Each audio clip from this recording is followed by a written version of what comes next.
Welcome, everyone, and thank you for joining us for Protect Prison Mail, a live discussion about harmful restrictions behind bars.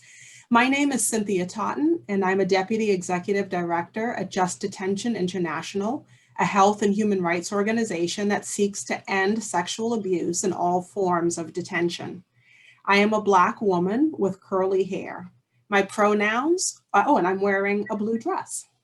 My pronouns are she, her, and hers, and I will be moderating today's session. So let me begin with just a few logistical matters. First, we have an American Sign Language interpreter on screen. Thank you, Tammy, for doing that for us. And closed captioning is available at the bottom of your screen. Please also note that this session is being recorded. Additionally, we'll have opportunities for you to pose questions throughout the event. You can post questions in the Q&A box or in the chat box, and we'll try our best to get to them during the Q&A portion at the end. To ask a question verbally, you can raise your hand to get in line during the Q&A. You can do that by using Alt-Y if you have a PC or Option-Y on a Mac. If you're on your phone, you can dial *9. We may not have time to get to every question, but we'll try to get to as many as we can. Now, why are we here today? We are here to talk about prison mail, which is a staple of prison life and a crucial way for incarcerated people to stay connected to the outside world.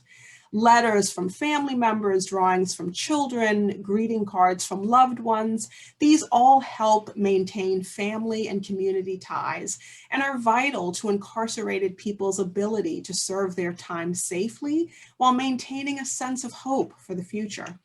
But prison mail is under attack. A privately run program called MailGuard is keeping incarcerated people from getting their physical mail, the cards and letters from loved ones that are so very precious to those inside.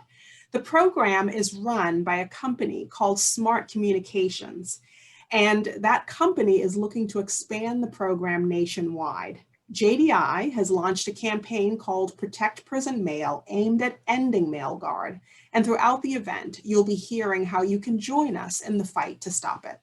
You'll also be hearing from an expert panel, and they include Philip Fornace, who is a senior attorney with the National Disability Rights Network, Charles Singletary, who is a minister and a formerly incarcerated person, Julia Bate, who is JDI's National Advocacy Director and my colleague. So we'll turn to them shortly to hear more about how mail restrictions like MailGuard are harming incarcerated people. But first, I want to turn to JDI's wonderful executive director, Linda McFarland. Welcome, Linda. Hi, Cynthia. Thank you so much. And hi, everyone else. Thanks so much for joining us today. As Cynthia said, I am Linda McFarland, and I'm the executive director of Just Detention International. I'm a white woman with long gray and blonde hair, and I'm wearing a white shirt, and my pronouns are she and her.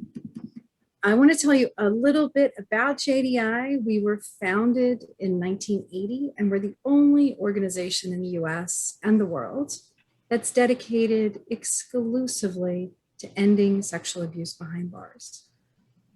Our core areas of work and our strategies are to hold government officials accountable for prisoner rape, to challenge the attitudes and misperceptions about sexual abuse in detention that allow sexual abuse to flourish, and also making sure that survivors get the help that they need.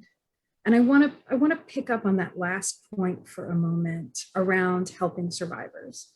One of the primary ways that we do that we stay in touch with incarcerated survivors and help survivors, is through the mail, the regular old snail mail with a stamp. At JDI, we receive 2,000 letters every year from incarcerated survivors, and we respond to every one.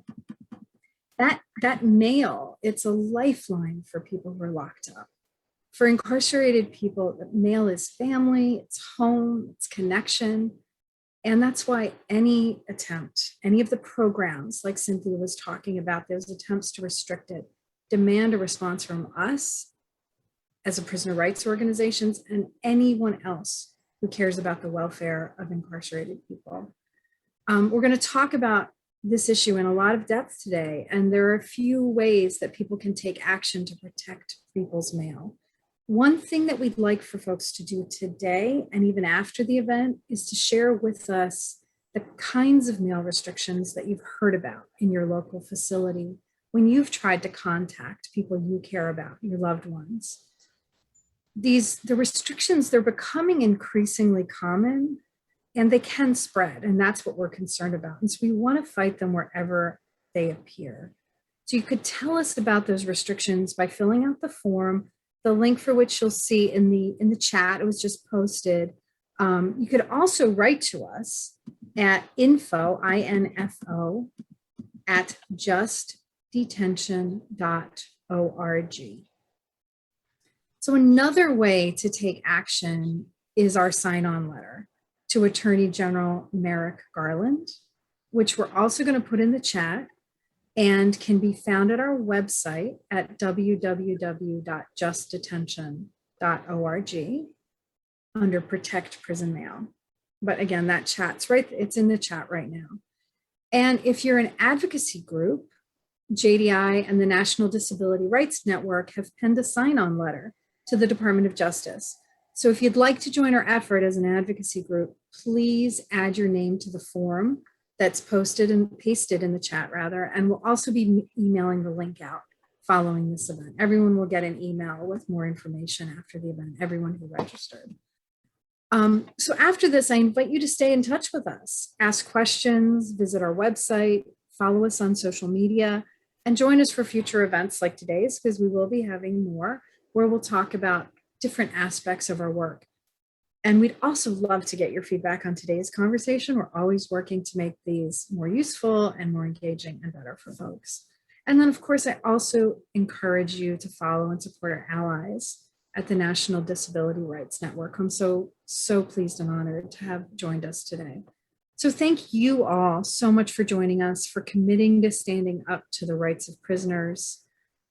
So glad that you're here for this important conversation.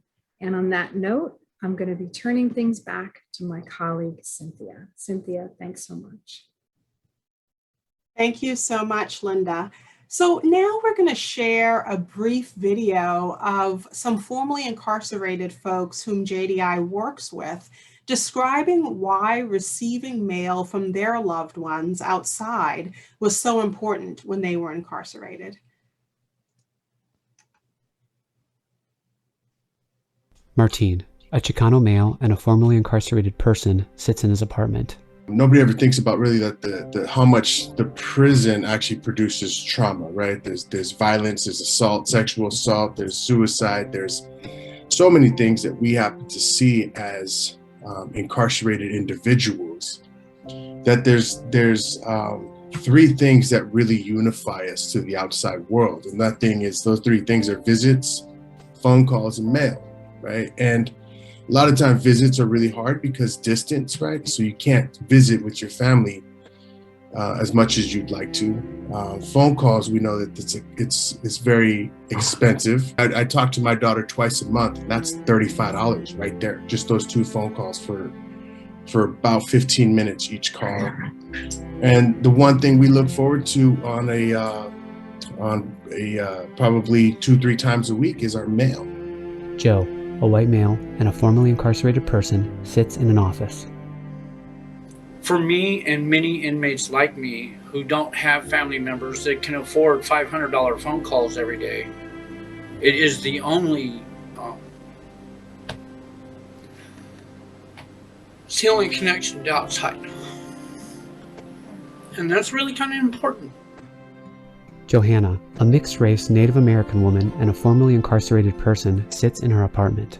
To be able to go to your room and to pick up a piece of mail with your address, your mother's address, your children's address, on that piece of mail with the envelope, it reminds you and takes you back to the place where you want to be.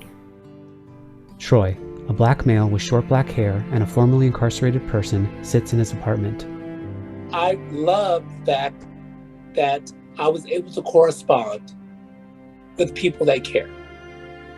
And sometimes when you're in prison, you're alone. You're very alone. I remember multiple times, I mean, for a long time, really, for 3 years at a time, watching my daughter grow up in pictures that I got through the mail, be able to hold that picture, put that picture on my locker, put that picture on my locker, be able to hold it, look at it. I remember I was blessed that my mom was able to be alive when I came home from prison. And the thing about my mom is she always wore this distinct perfume when she was alive. And there was a hint of that smell on the letter. It was like something that just kept me grounded while in prison. During the time period that my mother was able to write to me, I kept those letters inside of my pillowcase. I slept with that mail. Many of us keep letters and photographs inside of our pillowcases. It's the closest thing to us. We know that that's a comfort through the night. It's like a daily thing that you stand at the door waiting for the mailman to go by. It really sucks when he passes you. You gotta kind of stay in touch with what's going on outside. And without mail, you don't, period. You watch TV commercials and you're so disconnected from reality that without a personal touch through the mail, you become a number. You can put those letters on the wall. You can tape them to the wall, and you can see the good messages from family or friends. Text appears. Right now, a federal program is denying incarcerated people letters, cards, and photos sent by their loved ones. Under the program, which is called MailGuard and is run by a private company called Smart Communications, incarcerated people can only get their mail on a kiosk, a tablet, or a crude printout. The originals are destroyed. An electronic mail, to think that somebody goes in, that to me those are like sacred items. Somebody goes in, scans your picture, and then all of a sudden destroys it and or gets rid of it in a way where it wasn't touched by my family and then given to me, right? There's a disconnect right there. I think what's lost is a personal connection. When you receive mail, you know that the person who has written you has touched that mail. And there's a bond there with that piece of mail that you can't get on a video screen or from a carbon copy. And for most of us, when a letter comes from home, that's home. And there isn't anything that can replace it. Nothing. Out of the 2.3 million people locked up in America, 90 to 95% of them are going to come home someday. And they need something to unify them to their community. And when I get these letters, that's me. That's me. That's all the people that are nationwide doing that work to try to keep our brothers and sisters inside connected to the outside world. The Just Detention International logo is displayed on the screen.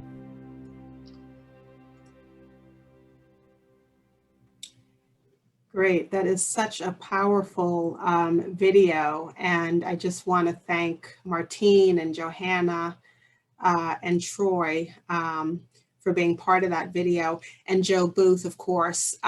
Joe Booth, and I just want to acknowledge that he was a member of JDI's Survivor Council. He is featured in the video, but sadly he passed away earlier this year. He was an extraordinary advocate, one of the most powerful spokespeople for sure in the movement to end sexual abuse in detention. Joe also understood the significance of mail. He got in touch with JDI after he was sexually assaulted in prison. We wrote him a letter back offering resources and hope. And he later told us, if you had offered me a bar of gold for that letter, I wouldn't have traded it. So now I want to welcome our panelists. And I'm going to ask each of the panelists to introduce yourselves. Please identify yourself by your name and your affiliation, and just provide a short description of yourself like I did when we began. And after that, subsequently, you can just identify yourself by name as you respond to each question. So welcome, Philip. Can we start with you? Definitely. This is Philip Fornace from, I'm a senior attorney with the National Disability Rights Network. I'm really grateful to be here with everyone. I'm a white man with glasses, bald head, wearing a coat and tie. Thank you. Great. Welcome, Philip. Charles, can we ask you to say hello? Hello to everyone. I'm Charles Singletary, minister and former inmate in the prison Fantastic. system. I'm wearing a light blue shirt and a blue and black tie with dots in it. Fantastic. Welcome, Charles. And then Julie, can you please say hello? Absolutely. I am Julie Abate, a white woman with short dark hair wearing a black jacket. I am the National Advocacy Director for Just Detention International. And I have to say, I looked at the attendee list before we started, and welcome to all of you. I noticed a lot of familiar names and a lot of names that I have no doubt will become familiar. So thank you all so much for joining. Great. So let's kick things off and talk a little bit about this MailGuard, this program that has placed prisoners' mail under attack. Julie, can you just tell us a little bit, what is MailGuard? Sure. As we heard, MailGuard is a system that's run by a company called Smart Communications. And prisons and jails that use the system will automatically redirect all incoming personal mail, not legal mail, addressed to the incarcerated people that they're holding. And they redirect that mail to a processing center in Florida. There, the mail is electronically scanned and sent back to the jail or to the prison. The facility will then give the incarcerated person access to the mail either through a public kiosk, a private tablet, or in the form of a physical photocopy of the mail. And as we heard, ultimately, the mail is destroyed. Every handwritten letter, every card, every picture that was drawn, that's all destroyed ultimately. And Smart Communications sells this program as a means to reduce contraband in jails and prisons. And certainly some contraband may come in through the mails, but that contraband is going to be limited to what can be hidden behind a stamp, under some crayons, or otherwise in a piece of paper or in an envelope. And much statewide data shows that this really has a negligible effect on the overall amount of contraband in any facility. So it's not even doing what they claim it can do. Okay, then, so humor me, right? If Smart Communications is claiming that the program eliminates contraband, but we know that it really doesn't, what's the point of having it? It's the point of every private company that wants to profit off of people we lock up, and that is money. Smart Communications is trying to establish a foothold in a really potentially lucrative market. So even though the scanned mail is provided free to the people it's addressed to the incarcerated folks, that company or any company that provides tablets can then charge outrageous fees for normal things like emails, downloading music, or anything else that we may be used to getting for free. And there's also no limit on the price that can be charged for an email. They can limit the amount of characters you can send in an email to make you send more and pay more. Think about what's going on with prison phone calls and magnify that by who knows what, exponentially. And there's a real potential market there to profit off of out of the pockets of the people we lock up and their loved ones.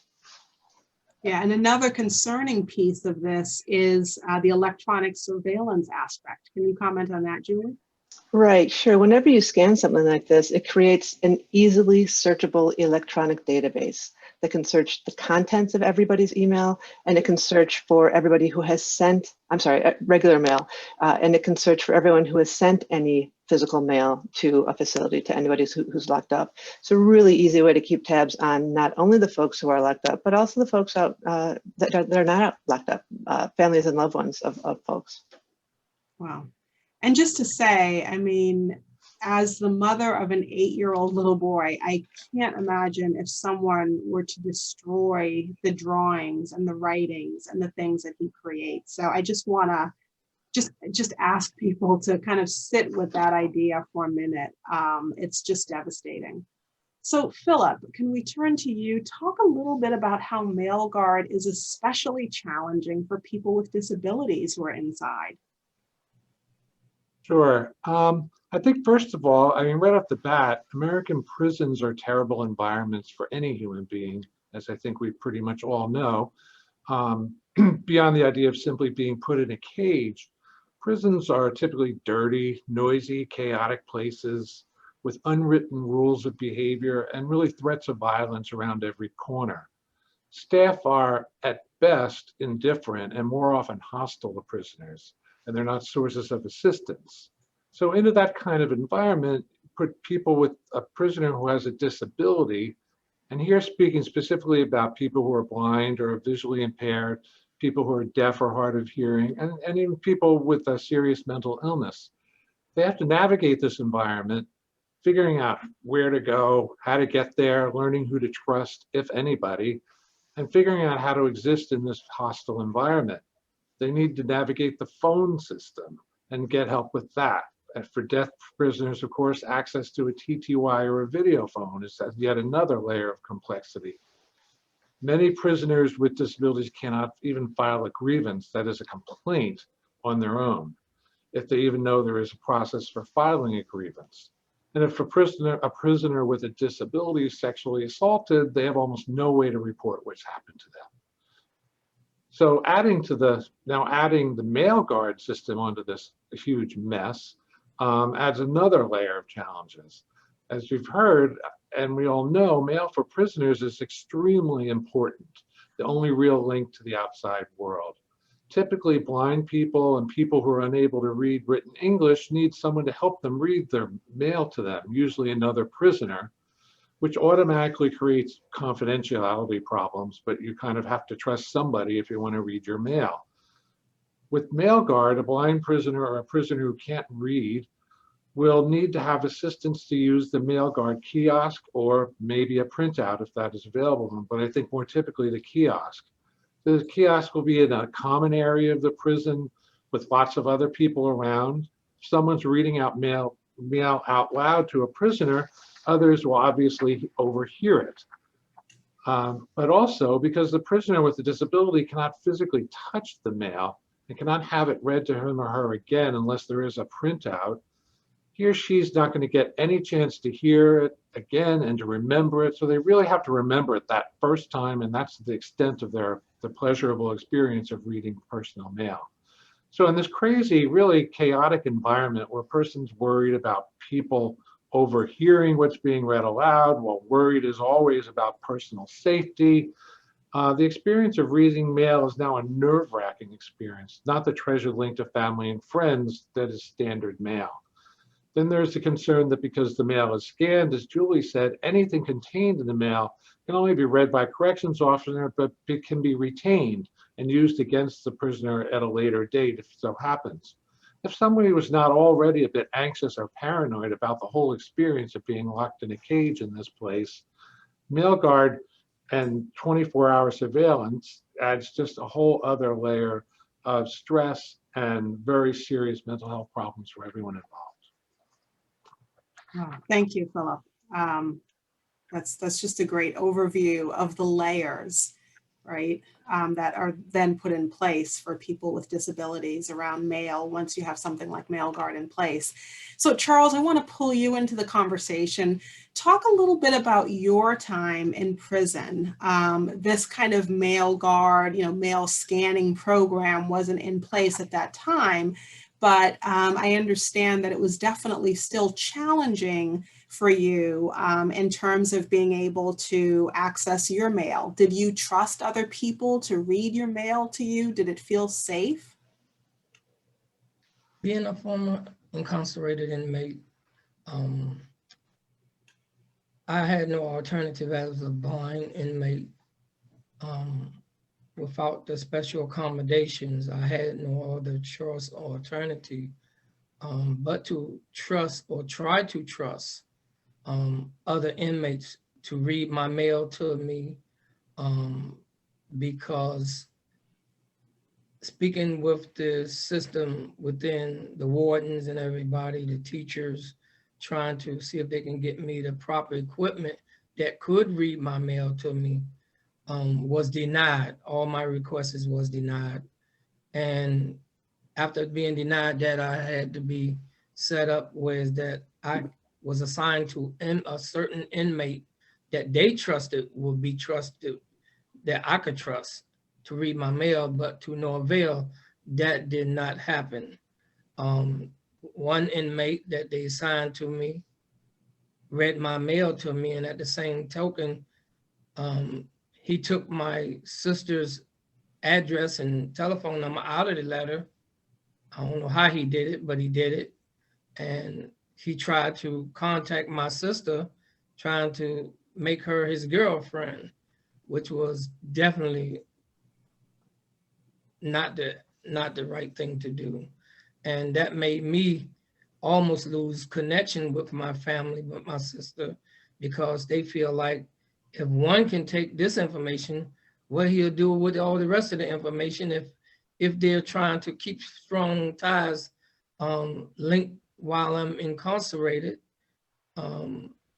It kind of made me lose my trust and my faith in getting other inmates to help me. But I had no alternative choice, because no guard, no employees was going to be provided to read my mail to me. And all of that together hurted me inside and almost caused me a great disturbances mentally. It kind of affected me because I really look forward to my letters and things of that sort, kind of like helps me go on while I'm there, showing support. Those letters was my family was my support system. And that's what keeps me strong and focused while I was incarcerated. Wow. And I know, Charles, that's when you began to get to know Philip. What happened when you reached out to Philip? Was having an attorney, who so many incarcerated people do not have, did that solve the problem for you? Was Philip able to get everything in order so that you did not have to rely on other incarcerated folks to read your mail anymore? Reaching out to Mr. Philip, to me, was a very great thing, that he took the time to come down to try to help make these things come to pass. But again, to no avail, even with him making requests and coming down and having sessions with the warden, the captains, the major, whoever they are at the time, along with myself sitting at a round table. They were saying what they was gonna do, but as soon as Attorney Field left, it was back to the same thing. They never provided me with no Braille machines that I can continue to practice my Braille and communicating with outside visually impaired people and programs. They wouldn't provide me with anything. Only thing they was telling me is that we don't have the funds for the equipment, or we don't have the staff that could be assigned to me to read my mail in a trustworthy way. That left me again back to square root one, whereas that nothing was gonna happen, irregardless of who come down, who say this, they'll tell them what they're gonna do and then they don't do it. And that again, kind of stagnated my system within, you know. Mm-hmm. Yeah, thank you so much, Charles, for sharing that. I mean, there were so many emotions that I felt listening to your story. There were parts of it that were terrifying, thinking about the ways in which, your sister was targeted, and then just heartbreaking to think about the ways in which you were mistreated, and then that the bonds that you had with your family and loved ones were threatened in that way. So I'm really sorry you went through that. Philip, what should prisons be doing? You touched on it a little bit earlier, but say a little bit more about what prisons need to be doing to ensure that folks with disabilities have meaningful access to their mail. Well, certainly. First of all, we should note that all prisons are required to comply with federal law. And by that, I mean the Americans with Disabilities Act and the Rehabilitation Act. Means that they are supposed to provide what are called reasonable accommodations so that prisoners with disabilities can participate in all prison programs, from access to phones and to mail and to email, but also training and other programming and prison jobs.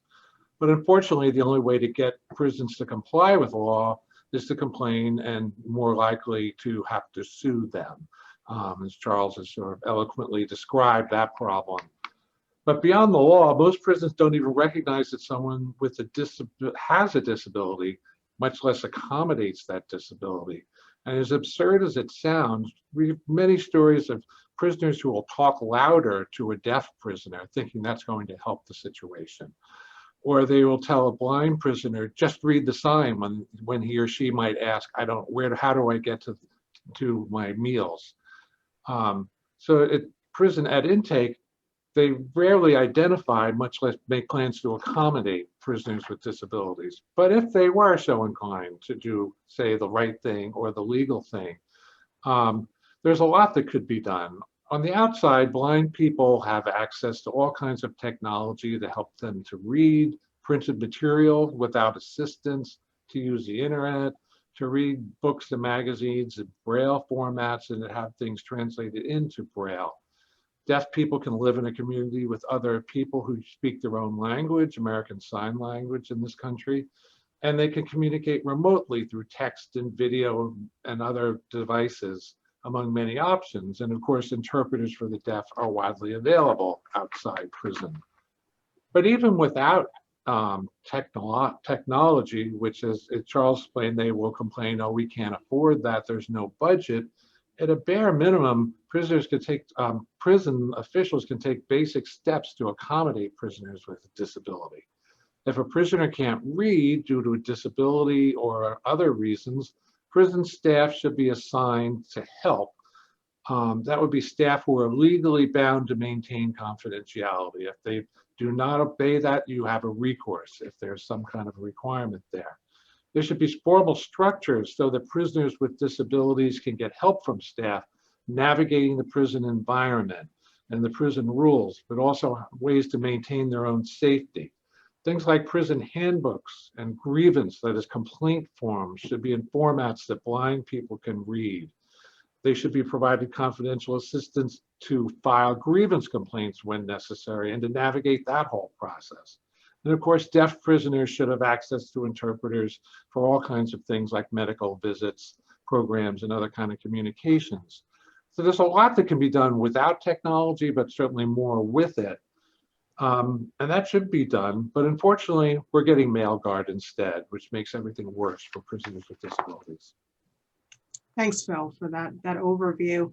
So Charles, as you watched or sort of heard the video with the formerly incarcerated folks who were talking about what the mail meant for them, I wondered if you could say a little bit about, you talked about kind of the threat to those bonds, right, when you didn't have that meaningful access to your mail. But can you talk a little bit about, what did it mean to get that mail from home, that handwritten note or card, and to be able to kind of hold that in your hand when you were inside?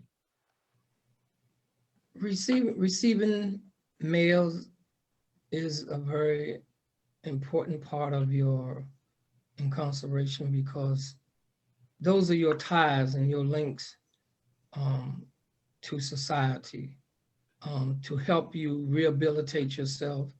It helps you to be more calm and at peace with yourself, and it also keep your sanity.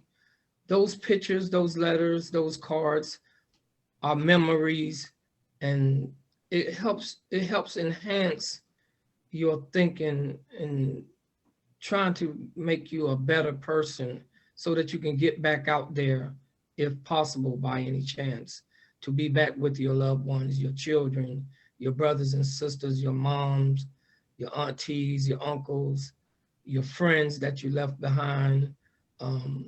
Those cards, the smell of those cards, as one mentioned, you have a tendency to pull them out randomly or, as needed. You can go in your locker, go in your pillowcase, get these cards, these letters, the letters that you get from your attorneys as well.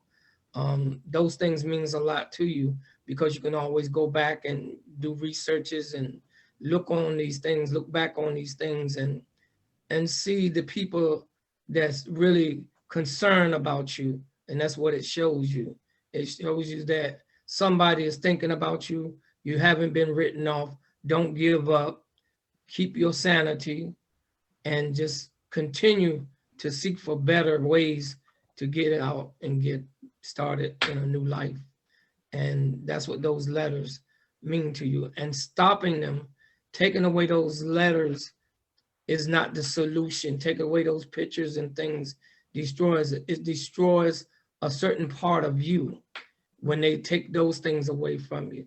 It creates a hostile environment for one thing, because those letters that you get from your mom has special notes in them. Those letters you get from your wife or your girlfriend or your sister or brother, that's written to encourage you to be a better person and change the ways that used to be not correct, but to make them correct. But not having those words and those letters and cards and those pictures of those little children that you have left out there, they're sending these things to keep you focused and to maintain your sanity and let you know that we're here for you. And that brings about an emotional change. That'll make you want to change and become a better person.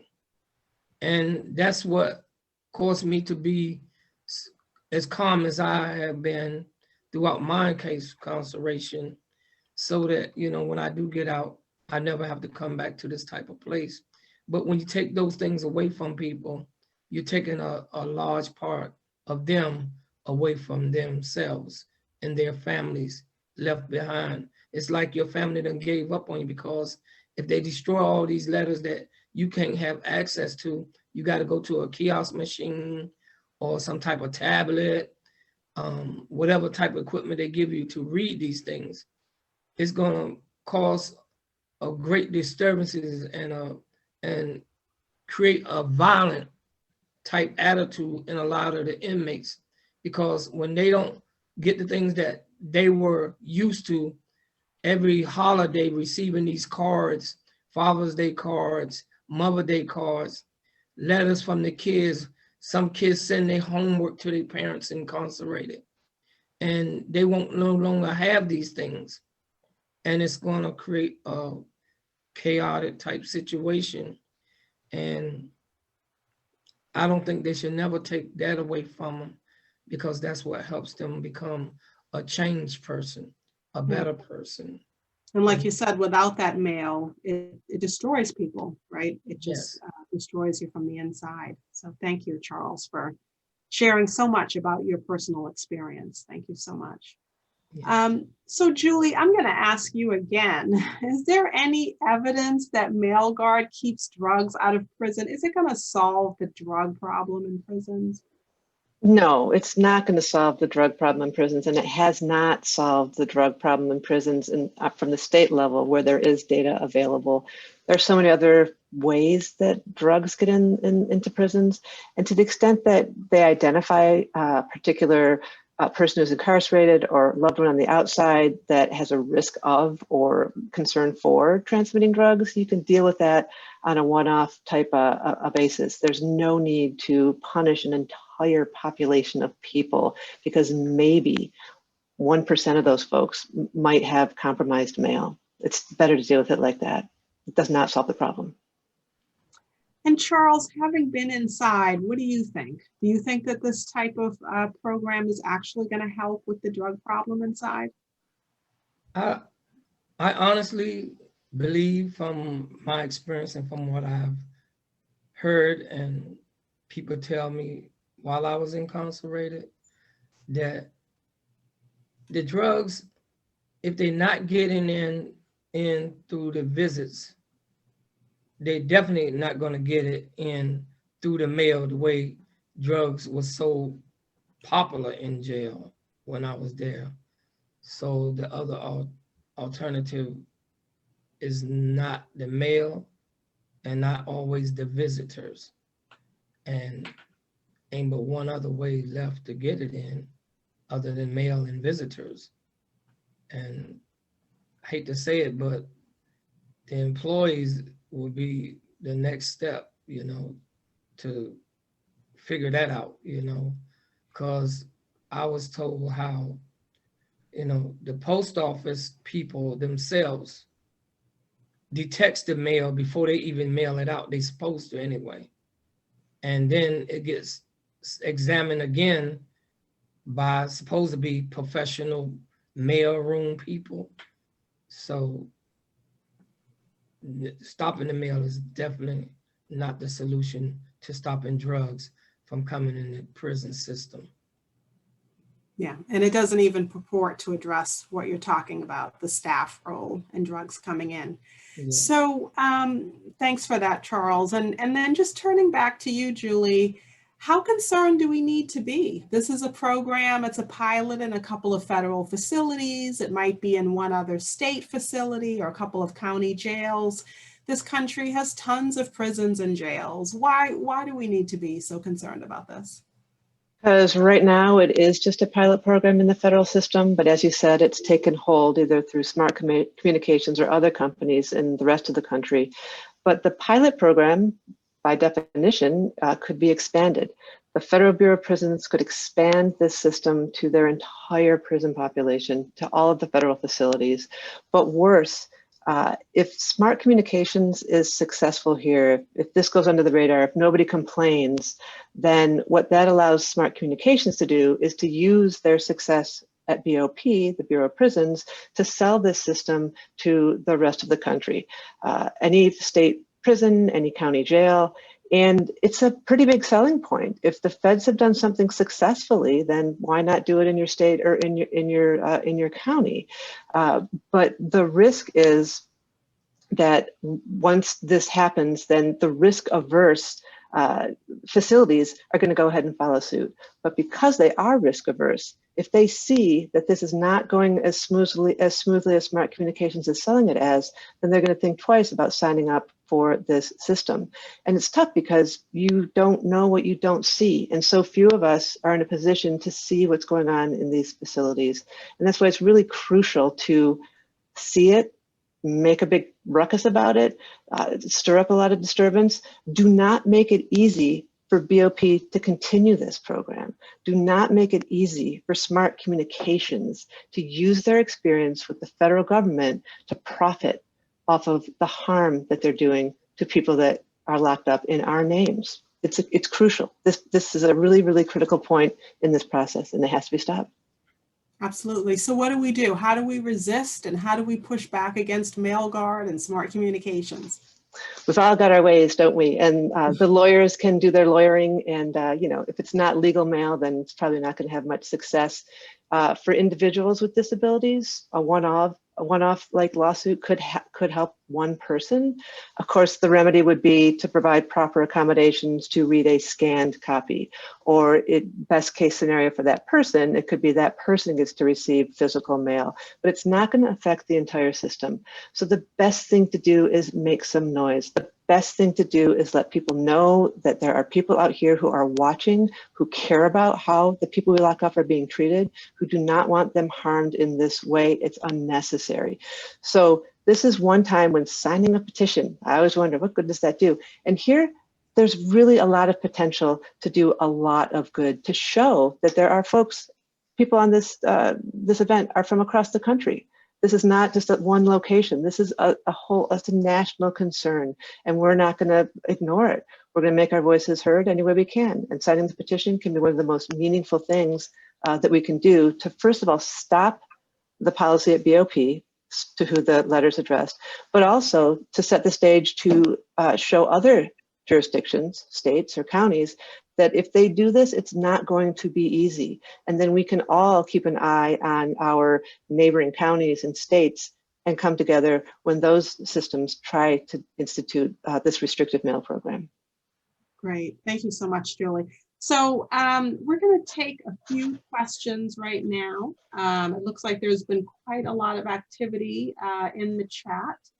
And I'm wondering, what questions do we have that we want to ask our panelists.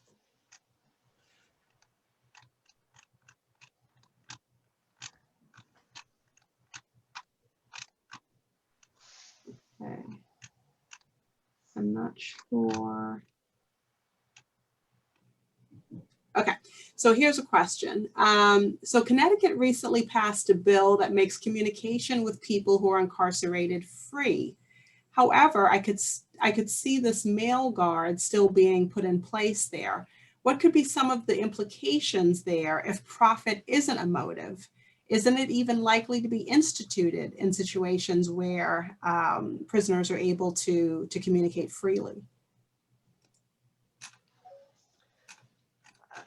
I could try to take a go at that one. Generally, when you're talking about communications and all the attention that's being given to communications, we're talking about phone calls, which can be just outrageous costs for a single phone call. And oftentimes the issue of the overcharges being used electronically go unnoticed. And so also some of the stuff that's being done by these companies is not simply communications, like even email or scanning letters, but it's things like downloading music onto your MP3 player or your personal account or what have you, that these charges are just being, they're exorbitant and they're unconscionable and they're unnecessary. So there is a big risk of that as well. Great, thanks, Julie. And a couple other questions that have come in. Do we know of any states that have pushed back against this program or similar programs? I don't know, Philip or Julie, if you've heard of any examples of that. No. I don't. I mean, there's some that have kind of sort of made noises that they're going to do it, and there's a certain amount of uproar, but I don't know of any that actually been implemented and then cut back. Yeah. And then our friends in Florida are really ramping efforts up down there to try and stop this from taking place. They're trying to do even more restrictive things with their access to mail. But I think that, Phil, you're right. Once this gets a hold, it's really hard to make it go away.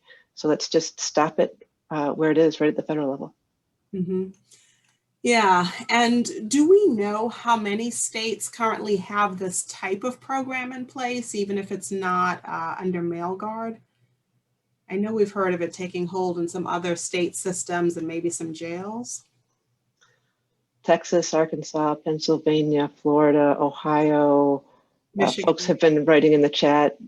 You all know it's got the potential to be everywhere, and certainly in the smaller jail systems. And Phil, you may know of more systems as well. No, I did not know that long list, but I mean, what was also noted someone noted in the chat that I think is really important, that this also is restricting sending books to a lot of prisons. So right now there's both people can send through the publisher or send through Amazon, third parties, but also there's programs like Books to Prisons where people can send large amounts of books to prisoners, and that's all threatened as well. Wow.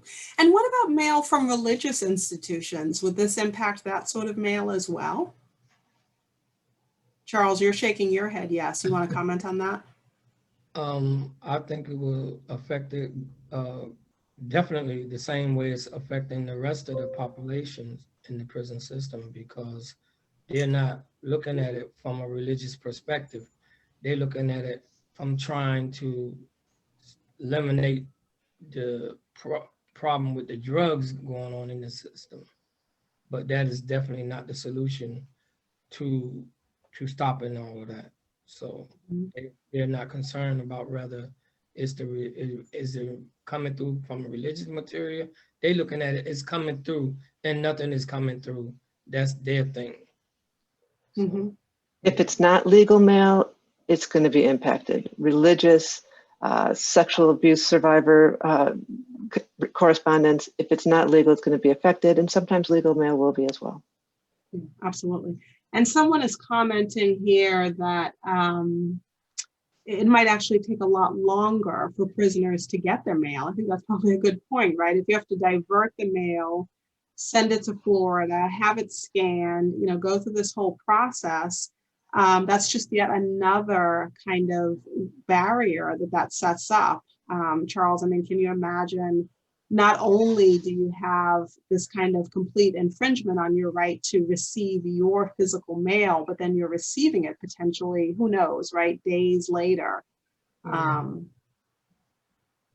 I personally think that it will hinder because people that's legally inclined with knowledge to like send motions out to the courts and receive letters from the courts, a set day of time, whereas that they lose time because if it's got to go through all these different phrases or transitions, it like you may not have like 72 hours to send in your particular response to a motion to the courts. But if it has to go to Florida, that's another 3 or 4 or 5, 10 days, as opposed to if this wasn't in effect, it could get there within the next day with priority mail and things of that sort.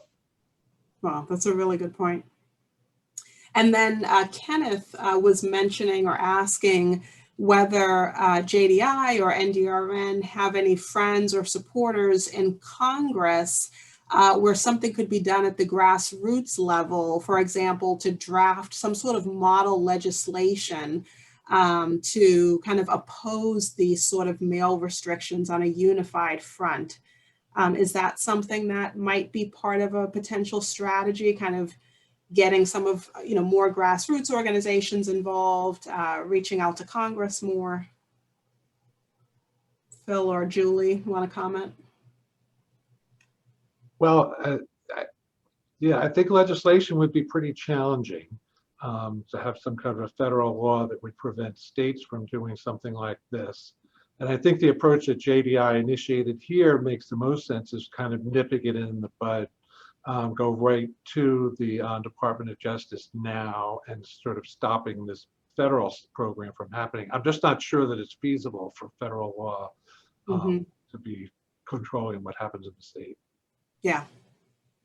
And Jeannie reminded us, don't forget about people who are in civil commitment facilities.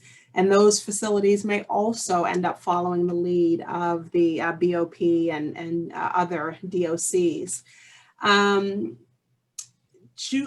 Someone wanted to ask Julie, can you be really specific on how many states are using this? And is there a statistic for the percentage of mail that's compromised? That's kind of a tough question. And I think we named some of the states earlier. I don't know if there's anything else you want to say on that. Yeah, I can't, and I'm sorry. And I learned a lot from the folks that are writing things in the chat as we're doing this program today about additional states that are signing on to these things. And certainly there are county jails throughout the country where, who in the world knows what's going on with them. And I forgot the second part of the question, all of a sudden, just left my head. A statistic for the percentage. Yeah. No. And I think it would also be interesting, what's the percentage of contraband that's being stopped? What are the folks in Florida finding after they scan that stuff? Are any drugs? Like, who knows? And we don't know the percentage of mail or the amount of drugs or how effective it is at all. We do know that it costs a lot of money and it hurts a lot of people. And Gail asked a strategy question. If this is happening at the federal level, primarily with these two pilots or this pilot program, does that mean we should be targeting our federal representatives in Congress with calls, emails, et cetera, to protest? Is that another possible way to kind of use Congress as a tool here? I don't think it ever hurts.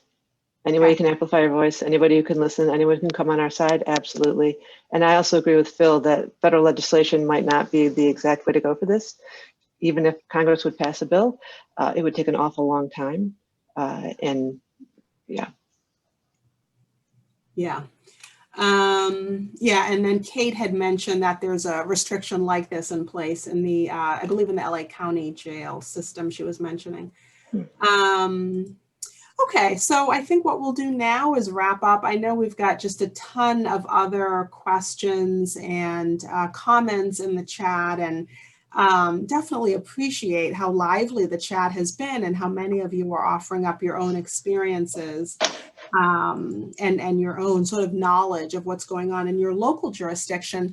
So as we get close to the end of the event, I just want to thank everyone for joining this event, Protect Prison Mail. I want to give profuse thanks to Charles and Phil and Julie and Tammy, as well as our communications team at JDI for the amazing work. And then just don't forget that this event today, right now, might be over, but the fight to stop MailGuard is just beginning, right? We're in it for the long haul. We're going to defeat this thing. We're going to protect prison mail. We're not going to let this happen. You can join us today by taking action. Sign the petition. Really easy. We sign petitions all the time. Please sign this one. And sign on to our letter by signing the petition. And that's our letter to Attorney General Merrick Garland, which is still in the chat. Please do share your firsthand experiences, if you haven't already, with these mail restrictions, either through your experiences writing to a loved one or receiving mail during your own incarceration. And those things are also in the chat. And then stay in touch with us. You'll be receiving an email shortly after the event with details on how to connect with JDI and with the National Disability Rights Network, and also on social media. The hashtag to use is hashtag Protect Prison Mail. Use it, right? Get the word out. And I also just want to, one more time, thank our guests. Thank those who were part of the video, Martine, Johanna, our beloved Joe, who has passed away, Troy, and thanks to all of you who attended. And please do attend our next event, our next virtual event. Stay tuned for how you can do that. And thank you all so much and have a great day. Be well.